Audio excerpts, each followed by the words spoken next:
જનતા party, વહીવટીતંત્ર, police કે જે કાંઈ ધાક ધમકીઓ આપીને ક્યાંક ને ક્યાંક ચૂંટણીમાં એક લોકશાહી ઢબે ચૂંટણીઓ થવી જોઈએ એને ક્યાંક ને ક્યાંક એનું હનન કરીને કોંગ્રેસના કાર્યકરો કે ચૂંટણી લડતા ઉમેદવારોને એ દબાવવા માટેના પ્રયત્નો કરે છે. એ પ્રયત્નો ન કરે એ વાત પણ અમે જાહેર સ્ટેજ ઉપરથી કહીને એમની પાસે અપેક્ષા રાખી છે.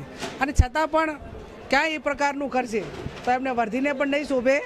અને લોકશાહીને બચાવવા માટે કોંગ્રેસના કાર્યકરોએ ઉમેદવારોને મદદ કરવા માટે અને વધારે પડતું કાંઈ કરશે તો કોંગ્રેસના કાર્યકરો અમે બધા અમારી કોંગ્રેસના કાર્યકરોની સાથે રહીને લોકશાહીને બચાવવા માટેનું કામ કરીશું. દેખો, તમે માહોલ દેખી રહ્યા છો. ધાનેરાની અંદર આજે સેન્સ પ્રક્રિયામાં હજારો લોકો અહીંયા આવ્યા છે.